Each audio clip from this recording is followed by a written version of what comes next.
Primera de Samuel 17, versículos del 40 al 43, nos dice que tomó David su cayado en su mano y escogió 5 piedras lisas del arroyo y las puso en el saco pastoril, en el zurrón que traía, y tomó su honda en su mano y se fue hacia el filisteo.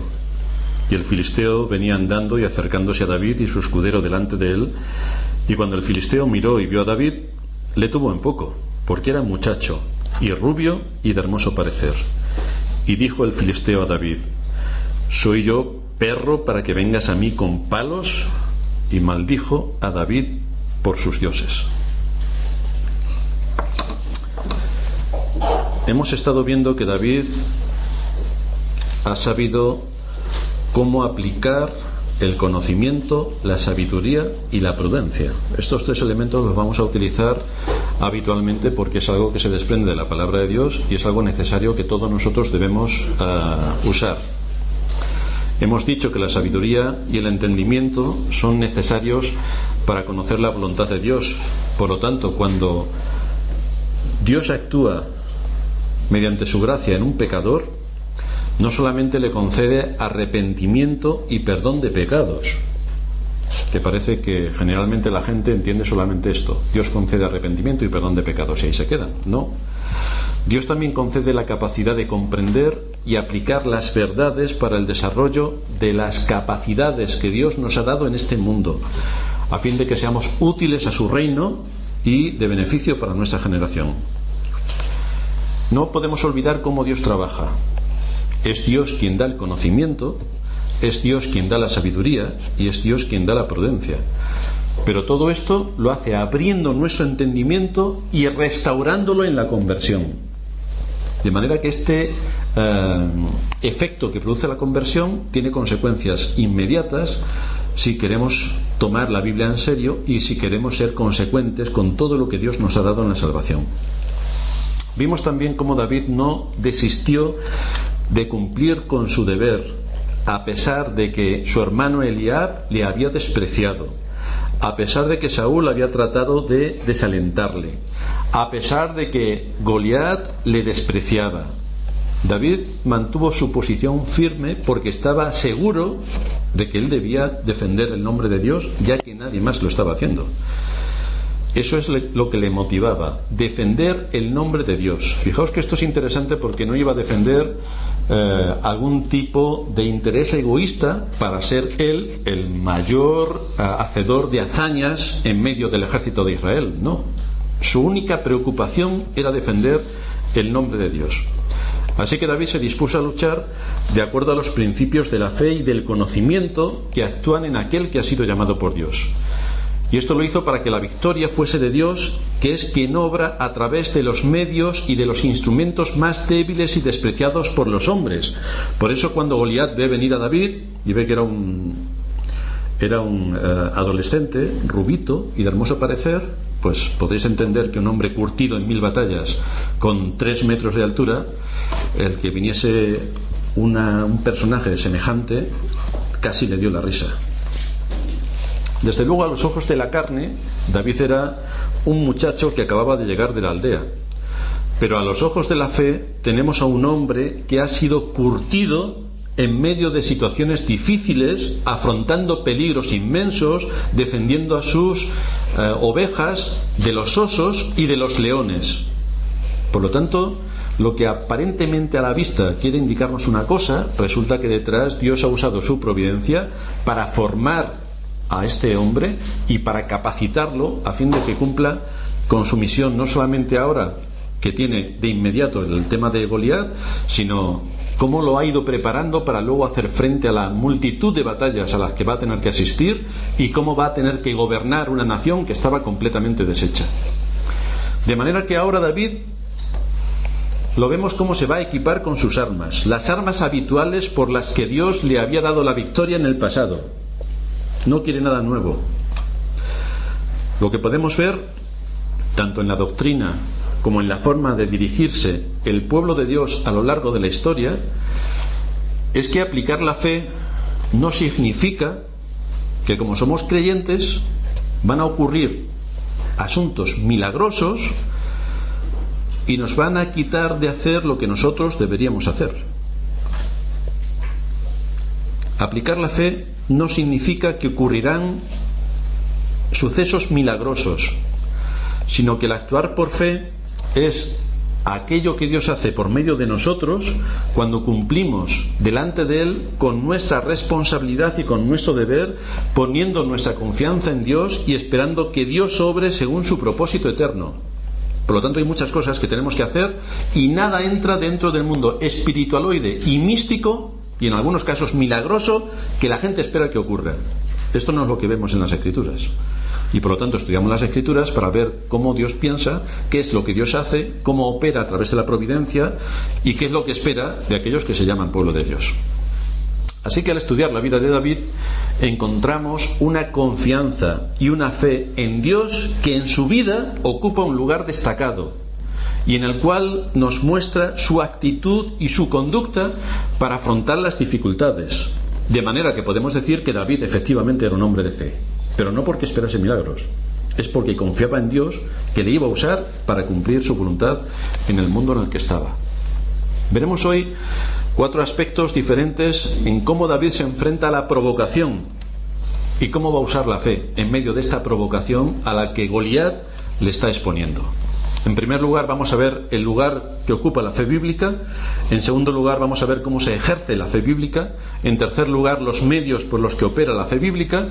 Y en cuarto lugar, cómo tenemos que fortalecer la fe bíblica. Así que vamos a ver en primer lugar cuál es el lugar que ocupa la fe bíblica. De hecho, todos sabemos que donde hay ausencia de fe, hay ausencia de salvación. Pero donde ese principio vital existe, aunque sea en un grado mínimo, es una señal de que ha tenido lugar el poderoso milagro del Espíritu de Dios que da a los muertos vida. Esta es una obra que únicamente puede hacer el Espíritu de Dios, y la hace. Dios produce una renovación del entendimiento cuando llama a su pueblo de las tinieblas a la luz. Y lo hace dando un espíritu enseñable al que ha sido llamado a la salvación, para que pueda entender las verdades reveladas en las Escrituras y sepa cómo tiene que aplicarlas. Desde luego, para todo esto tiene que hacer uso de los medios de gracia, entre los cuales la Iglesia y la lectura de las Escrituras ocupan un lugar prominente. Lamentablemente, como sabéis, la Iglesia es sumamente atacada por el maligno para pervertir el sentido de las Escrituras, porque este es su principal objetivo: que la Iglesia no pueda transmitir el mensaje del Evangelio, no pueda capacitar a los santos para las batallas que tienen por delante, no pueda equipar con todas las armas necesarias a los creyentes para cumplir su misión en este mundo. Así que su principal objetivo es que desde la Iglesia no se hable la palabra de Dios, y si se habla, que no se enseñe de acuerdo a la fe y a la verdad. Por eso podemos ver cómo con el transcurso de los siglos las verdades que en un tiempo defendieron nuestros antepasados en la fe y les costó la vida, hoy, si nos vamos a los tiempos de la Reforma comparándolos con la actualidad, veremos que lo que se predicó en la Reforma y todas las doctrinas que salieron a la luz en la Reforma hoy prácticamente no existen, lo cual nos debe dar una señal bastante importante de por qué muchas iglesias se llaman evangélicas si no lo son, de por qué muchos se llaman de alguna manera cuando no lo son.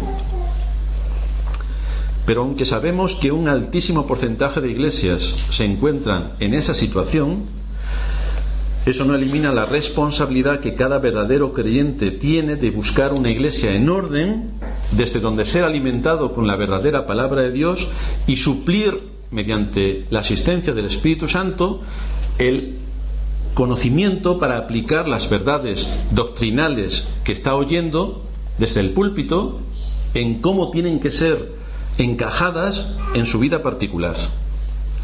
Por lo tanto, necesitamos medios de gracia para que nos enseñen todo este tipo de cosas. Y medios de gracia, como decía, es la lectura de las Escrituras y estar dentro del contexto de una iglesia donde se nos van a enseñar todo este tipo de doctrinas, una iglesia sana. Esta es una tarea ardua, la de estudiar las Escrituras con rigor, el profundizar en las enseñanzas y el luego ver cómo se conectan todas estas enseñanzas con la vida cotidiana. Es una tarea ardua, pero es necesaria si queremos crecer. Por esta razón, David no se presenta delante de Goliat sin que en su vida haya tomado en su mano la honda. Muchos creen que era la primera vez que David cogía una honda y que automáticamente, sin tener ninguna experiencia, la piedra dio frontalmente en la cabeza de Goliat. Pero esto no es lo que nos cuenta la historia sagrada. David no se presentó por primera vez con la honda delante de Goliat, y no era la primera vez que se exponía delante de fieras salvajes, ni le vemos que confíe en una fe ciega e irracional por la que tendría en ese momento habilidades instantáneas que le harían vencer a Goliat. Nada de todo eso encontramos en la Escritura, y además lo encontramos en la mayoría de las historias bíblicas que aparecen. Muchos llamados cristianos actúan esperando el milagro, pero lo que están haciendo es terrible. Están tomando el mismo papel que Satanás cuando tentó al Señor chantajeándole con las Escrituras. Eso es exactamente lo que están haciendo, tentando al Señor con sus soberbias ocurrencias supersticiosas. Por eso muchos de ellos están hablando continuamente de el don de las sanidades y cómo tenemos que tener el don de las sanidades. Que, como todos sabemos, hay colas estratosféricas en los distintos hospitales a los que llegan los enfermos para que estas personas les sanen. Y en otros casos, muchos más sencillos, esperan milagros espontáneos para sacarles de todo tipo de situaciones o de todo tipo de problemas en los cuales ellos mismos se han metido, y esperan que de forma milagrosa Dios les quite de en medio aquello que tanto daño les hace. El asunto es que hay varios tipos de fe, tal y como nos describen las Escrituras. Tenemos la fe muerta, tenemos la fe de los demonios, tenemos la fe imaginaria, tenemos la fe presuntuosa, y solo la fe que viene como un don de Dios es la fe auténtica, y solo Dios puede impartir esta fe cuyo autor y consumador es Cristo. Así que la verdadera fe no se transmite por descendencia natural, es decir, si yo soy creyente, mi hijo es creyente, o si mi padre fue creyente, yo soy creyente. No, la fe verdadera no se transmite así. La verdadera fe persuade al corazón para buscar la verdad, y cuando la ha encontrado, profundiza en esa verdad y hace suya esa verdad y toma a Cristo como su verdad. La verdadera fe es producida por el poder creador del Espíritu Santo cuando aplica la palabra de Dios a la vida del pecador, cuando lo pasa de muerte a vida, de manera que cuando se lleva a cabo la conversión hay un cambio en la mente, porque ya las cosas no son como antes, ya no percibe uno las cosas como antes.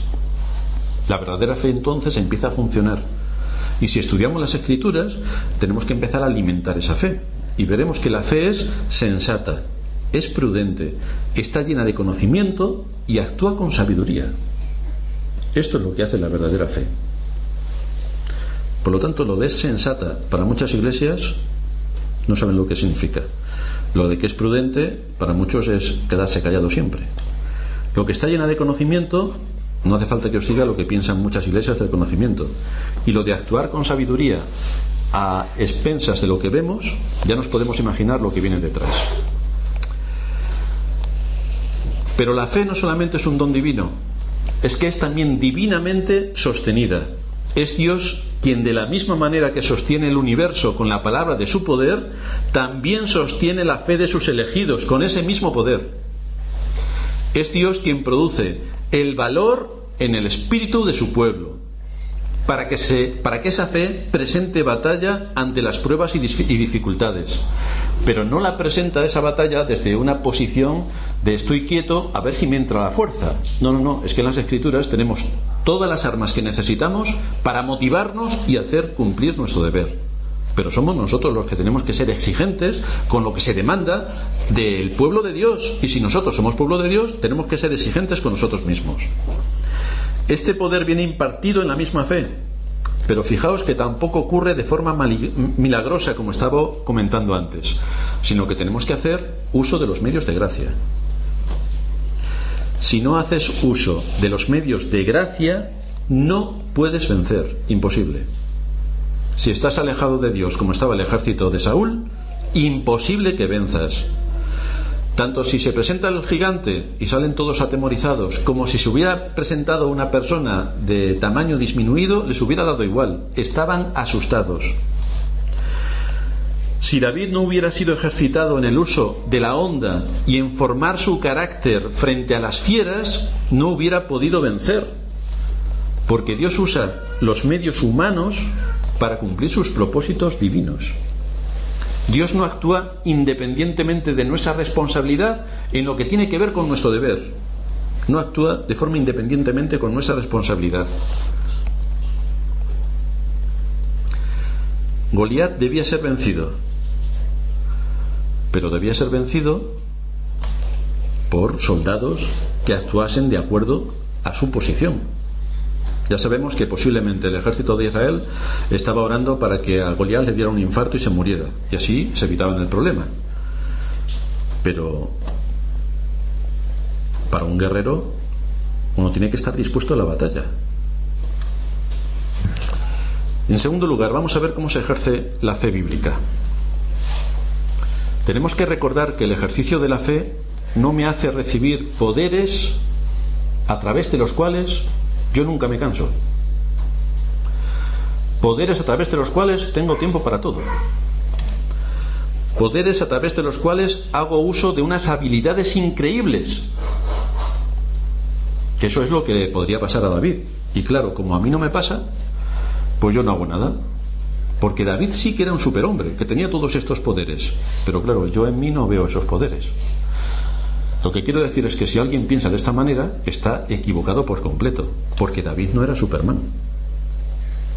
En el ejercicio de la fe está incluido mi cansancio, mucho sufrimiento, gran esfuerzo, mucho trabajo, sacrificio y valor. Todo eso está incluido en el precio que tenemos que pagar por la fe, para hacer el ejercicio normal de la fe. Así que ejercer la fe no es un camino fácil, ni lo fue para ninguno de nuestros antepasados. La gente que se llama creyente considera que los creyentes del pasado actuaron obteniendo grandes victorias porque tenían grandes poderes. Y así, claro, cualquiera puede hacer las grandes cosas. Pero eso es un error lamentable. Las Escrituras nos muestran que eran personas como tú y como yo. Y en medio de su debilidad y de sus limitaciones, sufrieron. Esta es una palabra que tampoco llega a entenderlo el creyente de hoy. Sufrir. No sabemos ni lo que significa. Pero ellos sí que sufrieron por servir a Cristo en medio de su generación. Nos dice Santiago en el capítulo 5, versículo 17. Elías era hombre sujeto a pasiones semejantes a las nuestras.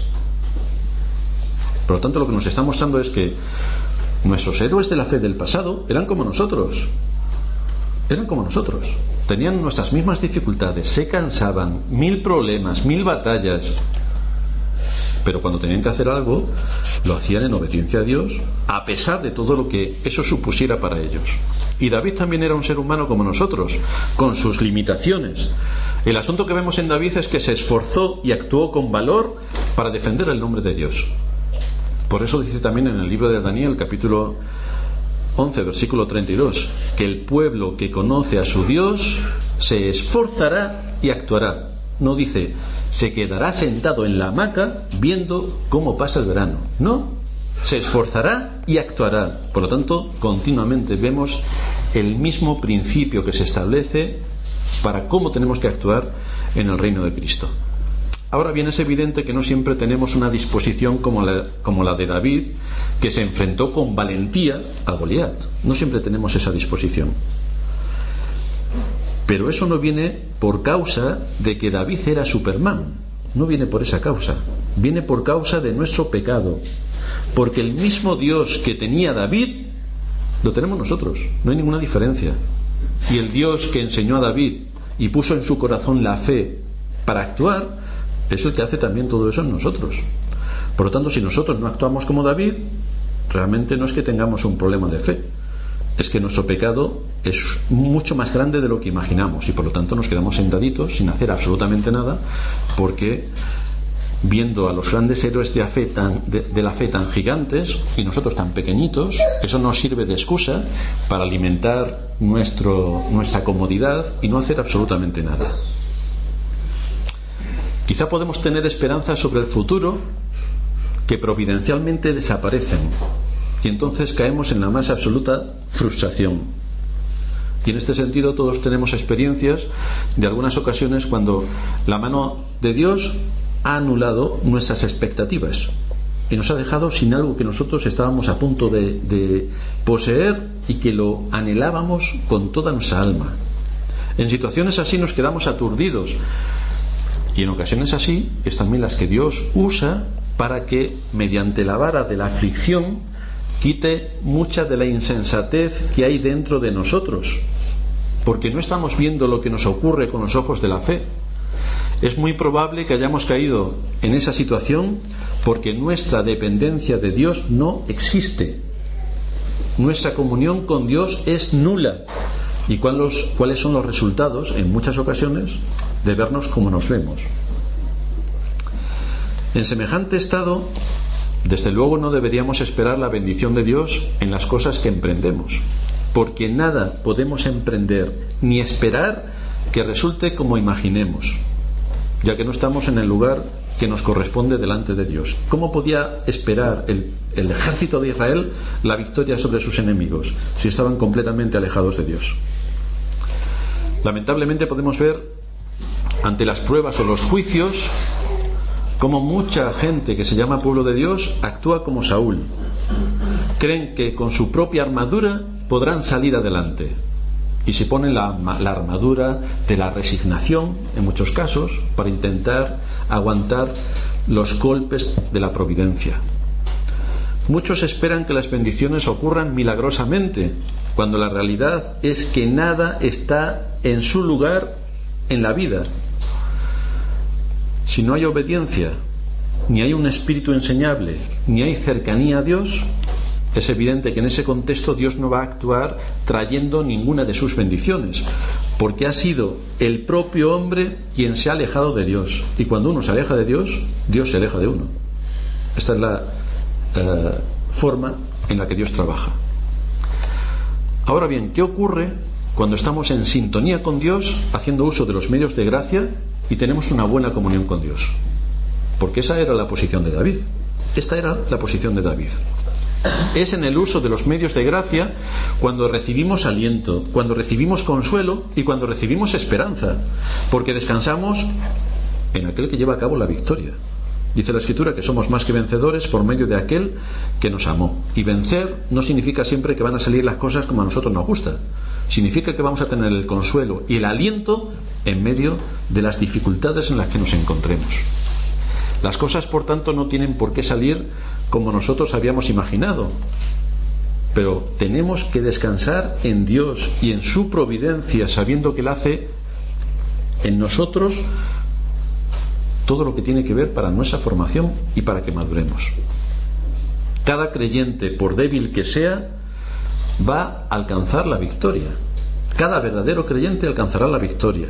Uno irá sobre sus muletas, otro irá cojeando, otro llegará lleno de debilidad, otro llegará con muchos dolores, otros con enfermedades, pero todos alcanzarán la victoria sobre sus enemigos. Pero para esto hay que hacer uso de los medios de gracia. Todos no podemos correr a la misma velocidad, pero hay que correr. Unos más lentos, otros mucho más rápidos, no importa, pero hay que correr. Hay que trabajar y hay que estar en continua dependencia de Dios, que es exactamente lo que hizo David. No hay que temer si uno no puede andar más rápido. No importa. Lo que importa es andar. Y esto es de gran consuelo para los creyentes, porque todos no tenemos las mismas capacidades ni corremos al mismo nivel. Pero el Señor nos consuela alentándonos a que sigamos el camino que hemos emprendido. Ahora bien, alguno puede pervertir este asunto cuando, a pesar de tener capacidades para hacer muchas cosas más, se hace pasar por cojo, por manco, por enfermo. Esto, los que hemos hecho el servicio militar sabemos que había muchos que cuando llegábamos allí y que nos iban a inscribir en el registro, allí te encontrabas de todos, cojos, mancos, bueno, mancos no porque se veía la mano que estaba, pero cojos, tuertos, bipolares. Solamente tenían que exponer lo que les pasaba y con un poco de suerte se libraban de hacer el servicio militar. Pero en el reino de los cielos esto no funciona. Así que el que se haga el cojo, el manco, el ciego, afortunadamente al Señor no le puede engañar. Pero en aquellos que de corazón sincero como David se ofrecen voluntariamente para trabajar y esforzarse en aquello que Dios les ha dado, sirviendo a Dios en medio de su generación, haciendo uso de los medios de gracia, estos serán sin duda los que honrarán a Dios y le servirán, siendo también útiles en medio del pueblo donde Él les ha puesto. En tercer lugar, los medios por los que opera la fe bíblica. Es significativo todo lo que David va a usar para enfrentarse al gigante. Dice el versículo 40 que tomó su cayado en su mano y escogió 5 piedras lisas del arroyo y las puso en el saco pastoril, en el zorrón que tenía, y tomó su honda en su mano y se fue hacia el filisteo. Fijaos que David lo primero que toma es su cayado. En la escritura el cayado se utiliza como guía. En el mismo David que escribe el Salmo 23 dice: tu vara y tu cayado me infundirán aliento.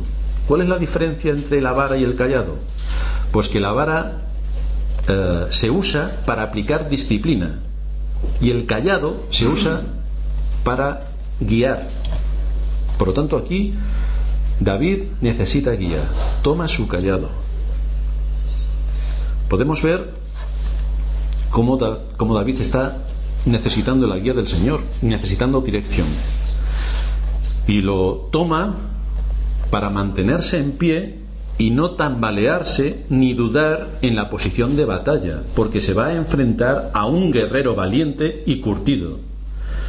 Y David debe tener en cuenta todas las posibilidades de lo que puede ocurrir en la batalla, y el cayado entonces le va a servir para sostenerse y para guiarse en su ataque contra el enemigo, un ataque que va a ser mortal. O muere Goliat o muere David, de manera que David, haciendo uso del conocimiento, aplica ese conocimiento con sabiduría, y lo primero que coge es su cayado. Lo segundo que hace es escoger 5 piedras lisas del arroyo. El número de las piedras es bastante significativo, porque en la escritura los números se usan con bastante precisión, y 5 es el número de la gracia. En este contexto en el que nos encontramos, vemos la conveniencia perfecta de estas 5 piedras. 5 piedras que tenían una cualidad: estaban lisas. Esto nos está hablando de una provisión completa de gracia para quien no la merece. ¿Merecía el pueblo de Israel que Dios le libertase de sus enemigos, a tenor de cómo estaba el pueblo de Israel? Pues aquí vemos una medida de gracia. Un ejército que huye ante la voz del enemigo. Aquí vemos una medida de gracia. Nos recuerda el versículo 24 que todos los varones de Israel que veían a aquel hombre huían de su presencia y tenían gran temor. Resulta que aquellos que tenían tantos privilegios por ser el pueblo escogido por Dios estaban atemorizados, pero no por la fortaleza del enemigo, sino por su enorme debilidad causada por sus pecados, por su orgullo, por su desobediencia, por su obstinación para no hacer uso de los medios de gracia con los que Dios se había permitido bendecirlos. Si no haces uso de ningún medio de gracia, ¿qué es lo que puedes esperar? Esta es la triste situación en muchos casos en las que se encuentra el pueblo de Dios. Una suma de hombres y mujeres que, lejos de estar arrimando el hombro y trabajando duro por el Evangelio en sus vidas, en sus familias, en sus iglesias, los encontramos siguiendo la corriente de este mundo y tranquilizando su conciencia con pinceladas de religión, hablando mucho pero sin hechos, con muchas intenciones pero no hay ni un movimiento para hacer nada. Ahí tenemos al ejército de Saúl, un ejército que está esperando acontecimientos, está siguiendo de lejos lo que David está haciendo, y en vez de actuar para resolver la situación, están esperando un milagro, o que se muera de un infarto Goliat, o que este pobre chico le entretenga un poco y ganamos más tiempo para ver qué se nos ocurre, qué es lo que puede pasar. Lo cierto es que esto es una escena deplorable del estado espiritual de Israel, el pueblo que decía servir a Dios, y lo vemos con hechos evidentes de una frialdad absoluta. Pero llega la misericordia de Dios, llega la misericordia de Dios cuando no la merecían, cuando solo podían esperar el fin de la batalla y el dominio de los filisteos sobre ellos. Y aquí providencialmente aparece David, providencialmente. Él era el medio para que la provisión de gracia llegase a Israel. En su misericordia, Dios no tuvo en cuenta lo que eran, sino su propósito eterno para salvar y hacer evidente a todo Israel que es Dios quien actúa y quien gobierna en medio de los tiempos. Y Dios envió a David para este propósito. Y vemos cómo David sigue trabajando. Ahora, después de que ya ha analizado el campo de batalla, ha identificado al enemigo, está libre de distintas presiones, se dispone a hacer uso de los medios que para él han sido de gracia por parte de Dios y empieza a trabajar al momento. No lo deja para el año que viene, no lo deja para cuando tenga más fuerzas, no lo deja para mañana, no. En el mismo momento se pone a llevar a cabo lo que debe hacer. Por lo tanto, en tercer lugar, David, después de tomar su callado, de escoger las 5 piedras, las pone en su zurrón. Hay una provisión de gracia. Y David acumula la provisión de gracia para el día malo. Fijaos que no toma una piedra, sino toma 5. No confía en sus propias fuerzas, confía en que Dios es el que le debe dar la victoria, pero actúa sensatamente, sabiendo que Dios no está obligado a que él acierte a la primera. De hecho, ni siquiera está obligado a que acierte. Y eso lo tiene en cuenta David. Por eso ha cogido lo primero, su callado, y después escoge 5 piedras, porque hay que repetir posiblemente el ataque. Esto nos muestra algunas curiosidades en el contexto de los creyentes, porque cuando algo sale bien para la vida de los creyentes, oímos decir a los creyentes: Dios es fiel. Y si las cosas hubieran salido mal para los creyentes, ¿Dios hubiera sido infiel? ¿Por qué la gente, cuando las cosas le salen bien, dice Dios es fiel? ¿Y por qué no lo dicen también cuando le salen mal? Porque Dios sigue siendo el mismo. Sé que hay algunas cosas en el lenguaje que debemos darle 4 vueltas para saber si lo que estamos diciendo tiene sentido o estamos diciendo una barbaridad. Porque en un entorno evangélico a veces nos podemos volver evangelicoides y estar diciendo barbaridades que no son las que Dios nos enseña en su palabra. Por lo tanto, tenemos que volver a darle un repaso a algunas de las frases que habitualmente solemos decir y que no tienen ningún sentido. Lo que vemos en David es que cumple con su responsabilidad. Es Dios quien da la victoria, pero David hace aquello que se espera de él. No debe pasarnos inadvertido, una vez más, que David está haciendo todo de forma ordenada, de forma precisa, en el tiempo y en la forma. Está preparando todo lo que necesita para actuar de forma contundente y eficaz, con conocimiento, con sabiduría y con prudencia. Fijaos que nada queda a la improvisación, nada queda al azar, cada cosa está en su sitio. Estamos hablando de un adolescente. Pero fijaos cómo utiliza el entendimiento y cómo aplica ese conocimiento con sabiduría en las cosas que van a ser necesarias y útiles para cometer esta batalla. Esto nos muestra una gran madurez por parte de David.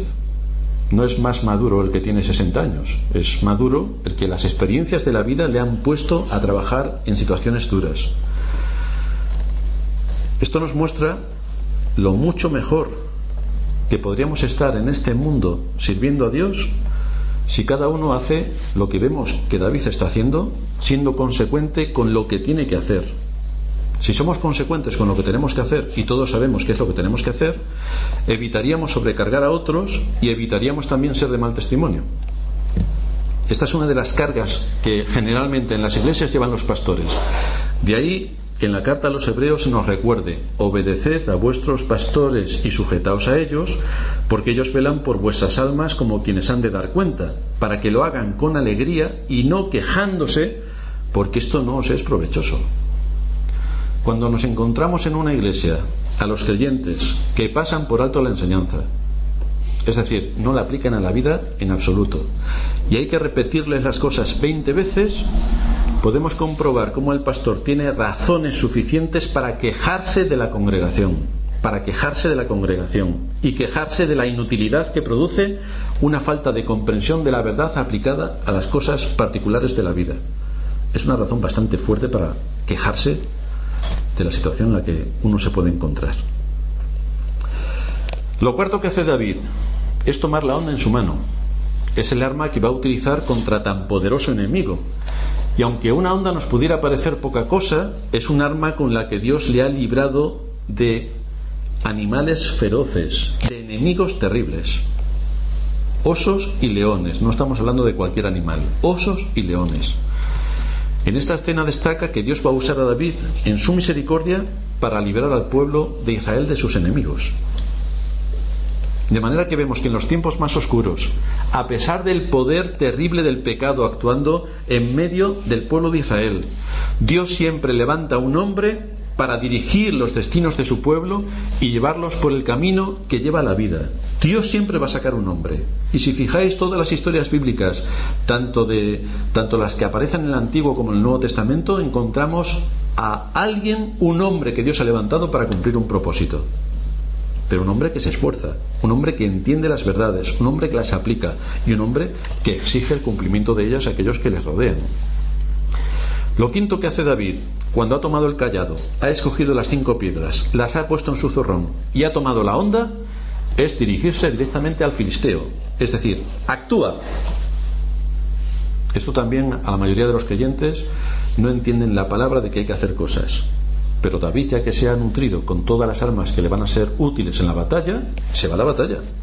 Se va a la batalla. Está equipado con todo lo que Dios en el pasado le ha enseñado. Es así como ha adquirido conocimiento. Ha tenido que enfrentarse a pruebas difíciles contra osos y leones, de manera que ese conocimiento le ha llevado a actuar con sabiduría. Sabe exactamente qué es lo que tiene que utilizar para cumplir un objetivo final. Y ahora llega el momento de ponerse al servicio de Dios con las capacidades que Dios mismo le ha otorgado. Y por lo tanto, debe usarlas para aquellas cosas que son lícitas y están de acuerdo a la voluntad de Dios. Y eso es exactamente lo que hace. Por lo tanto, vemos la secuencia en la vida de David. Todo está ordenado, todo está en su sitio. Lo cual nos muestra cómo en David había conocimiento, había sabiduría y había prudencia. En cuarto lugar, veremos cómo se fortalece la fe bíblica. David tiene una amplia experiencia con Dios. Ha dependido de Dios siendo un muchacho para defenderse de los leones y de los osos. Y es exactamente en dependencia de Dios como va a poder avanzar en su vida. Y todo esto tiene una enseñanza práctica para nosotros. Muchos creyentes quieren fortalecerse en la fe. Bueno, para empezar, muchos creyentes creen que una cosa es la iglesia y los temas de la fe, y otra cosa completamente distinta es su vida. Por lo tanto, son dos cosas completamente separadas que esporádicamente se encuentran, pero no ven que hay una unión entre una cosa y otra, cuando resulta que es que hay una unión inseparable. Pero por alguna razón estrambótica, los creyentes suelen separar lo que es su vida y sus actividades respecto a lo que es la iglesia, la fe y todo lo que tiene que ver con el mundo, llamémosle espiritual. Y entonces, como hay esa disociación, muchos creyentes están buscando más cosas. Algunos quieren fortalecerse en la fe leyendo y escuchando a aquellos que contradicen las Escrituras. Esto es un tremendo error y desde luego no les va a proporcionar nada bueno. Porque una cosa es que escuchemos, y debemos escuchar, a pastores de iglesias hermanas que están impartiendo buena enseñanza, y por ellas vamos a poder seguir creciendo y fortaleciendo nuestra fe. Y otra muy distinta, escuchar y leer cualquier cosa de todos los bárbaros que hay que escriben temas referidos a la fe. Las redes sociales están haciendo perder el tiempo a muchos que tienen la verdadera doctrina en sus iglesias y se están dedicando a escuchar lo que no deben y a entrometerse en cosas que no les corresponde, invirtiendo una gran cantidad de tiempo en leer blogs, artículos, escuchar sermones de aquellos que se oponen a las verdades de la Biblia o que crean controversias continuas. Y entonces nos tenemos que preguntar, ¿realmente un creyente no tiene nada mejor que hacer? No hay nada que hacer que escuchar a los que contradicen la fe y meternos simplemente a hacernos daño a nosotros mismos, sabiendo que todo lo que están diciendo es falso, y entonces crea en nosotros un espíritu de ira. Con toda la enseñanza que se imparte desde la Iglesia, ¿cuál es la necesidad de hacernos daño escuchando a los maestros del error? ¿Cuál es la necesidad? O es que somos masoquistas y nos gusta flagelarnos, y en vez de coger un látigo nos ponemos delante a los maestros del error y escuchamos todo lo que están diciendo, barbaridades absolutas, y con eso evidentemente nos destroza por dentro y nos dan ganas de estrangularlos, pero como no podemos, nos frustramos. Las preguntas que nos teníamos que hacer son diversas. La primera es si has usado todo el tiempo que se precisa para meditar en los sermones que desde tu iglesia han sido predicados. Y si has usado todo el tiempo para meditar en los sermones, es bastante difícil que te sobre tiempo para hacer algo más. Y a la luz de todo lo que estás oyendo domingo tras domingo en la iglesia, ¿estás analizando en qué situación se encuentra tu alma? ¿Estás analizando cómo te encuentras a la luz de las Escrituras? ¿Qué cosas de las Escrituras van directamente a tu corazón? ¿Lo has analizado? Y por otra parte, ¿has corregido aquello que no está en su sitio, que es deficiente o que provoca un mal testimonio? ¿Ha sido tratado bíblicamente para sacarlo del lugar en el que no debe estar? Porque si no lo has hecho, a pesar de las continuas enseñanzas que cada domingo se imparten en el contexto donde Dios ha prometido bendecirnos, que es en su día, reunidos como iglesia, después de traer nuestros sacrificios espirituales y después de tener un espíritu enseñable para recibir su palabra, después de todo esto, ¿cuál es la razón de tener que buscar en las redes sociales más asuntos que van a hacer daño a tu alma? ¿Alguien lo puede explicar? Por favor, si alguien tiene una explicación para esto después del culto, que me lo diga, porque yo no encuentro ninguna explicación. Esto sin contar el tiempo que vas a perder, a lo que debes añadirle que en la medida en que te involucres con todos estos temas profanos que aparecen en las redes sociales, en ese mismo sentido irás perdiendo tu comunión con la iglesia y tu comunión con Dios, porque estás usando medios que no son los que Dios ha determinado para traer bendición a su pueblo, y los estás usando para hipotéticamente tener más conocimiento o hipotéticamente alimentarte, y lo que estás haciendo es exactamente lo contrario. En esto David no cayó. Se centró en lo que era el testimonio del nombre de Dios y en su responsabilidad como hijo de Dios, y actuó en consecuencia. Dice Spurgeon: cuando me piden que lea un libro herético, pienso en el buen John Newton. ¿Os acordaréis de John Newton, que era traficante de esclavos? El doctor Taylor de Norwich le dijo: ¿ha leído usted mi comentario a los Romanos? Y John Newton le dijo: le he echado un vistazo. Y le responde el doctor Taylor: ¿y este es el trato que le da a un libro que me ha costado tantos años de duro estudio? Usted debería haberlo leído de manera cuidadosa, con todo lo que se expone acerca de una cuestión tan seria. Un momento, dijo Newton, usted acaba de encomendarme una actividad para una vida tan larga como la de Matusalén. Mi vida es demasiado corta para dedicarla a leer sus contradicciones sobre la religión. Si la primera página me dice que el autor está minando verdades, ya tengo suficiente. Si al primer bocado de un filete noto que está en mal estado, no quiero comérmelo todo para estar convencido de que está mal. Directamente lo aparto de mí. Si nos funciona un poco el cerebro, veremos que hay cosas que como creyentes no podemos hacer. ¿De qué le hubiera servido a David ponerse la armadura? Ya vemos lo que él hacía con la armadura. Se quedó petrificado, no se podía ni mover. ¿De qué le hubiera servido a David pensar: pues vamos a atacar a Goliat cogiendo a todos los caballos del ejército y enfilándolos para que le atropellen? Si nunca lo había hecho. Podría ocurrir lo contrario, que los caballos, en vez de ir hacia Goliat, volviesen hacia ellos y los atropellasen a ellos. O podíamos utilizar una jabalina, pero David jamás había cogido una jabalina. O lo mejor, insultamos al gigante para que ofendido se vaya. Posiblemente no se hubiera ido. David, con todos esos medios que se le podían haber ocurrido, no hubiera podido hacer nada salvo perder la batalla. Entonces, ¿por qué razón se pierde el tiempo inútilmente viendo y escuchando lo que hace este y el otro, o las barbaridades que dicen? ¿Eso nos edifica? ¿Nos edifica? ¿Nos hace estar más cerca de Dios? O por otra parte, ¿Usas ese mismo tiempo para la meditación, para repasar los sermones que se te han dado desde la iglesia, para comprobar de qué manera la doctrina va ligada a la vida?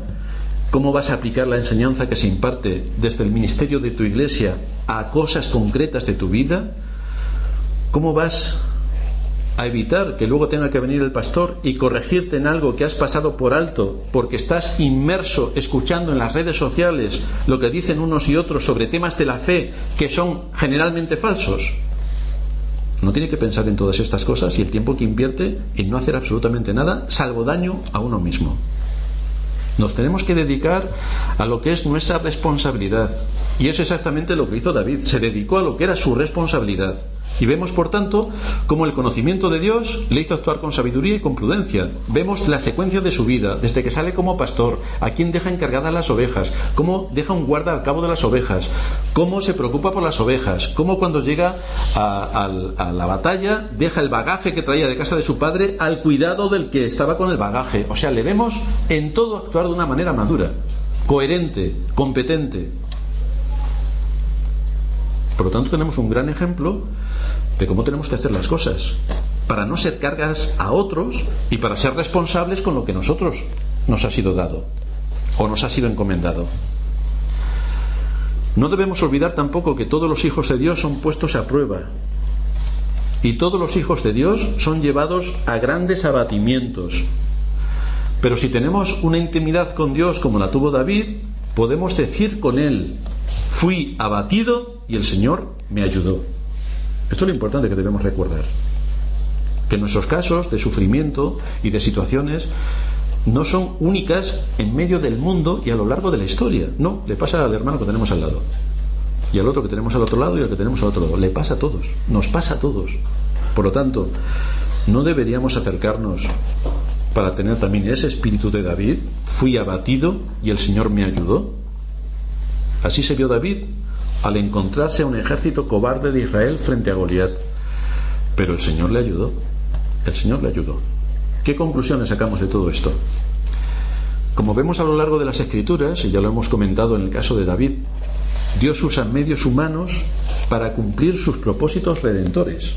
No lo olvidemos. Dios usa medios humanos para cumplir sus propósitos redentores. Dios prepara y equipa a pecadores redimidos por su gracia para hacer distintas tareas según las capacidades que Él mismo les ha dado. Y estas capacidades Dios no se las dio únicamente a David, a Elías, a Eliseo. No. Se las da a todo su pueblo. Ahora el asunto es si todo su pueblo va a ejercer las capacidades que Dios le ha dado. Ayer estábamos viendo en una de las clases de historia cómo uno de los obispos de no sé qué ciudad, Ambrosio, resulta que en sus predicaciones tenía a uno de sus oyentes, un joven, que resultó que era el que en el futuro ocuparía un gran obispado. Y era Agustín, el que conocemos como San Agustín de Hipona. Pues si ese hombre no hubiera sido fiel con la palabra de Dios y no hubiera sabido predicar correctamente la palabra de Dios no hubiera tenido fruto, no hubiera edificado a otros que luego, cogiendo esa misma palabra, fueron útiles a Dios en medio de su generación y nos dejaron un legado tan importante como el que nos dejó San Agustín. Así que, al igual que David, no podemos ni debemos luchar solos. Necesitamos un poder de lo alto para cumplir con nuestro deber, y es el poder que lleva a cabo el Espíritu Santo actuando por medio de nosotros. Él no lo va a hacer por nosotros, pero nosotros dependemos de Él para hacer lo que es nuestra responsabilidad.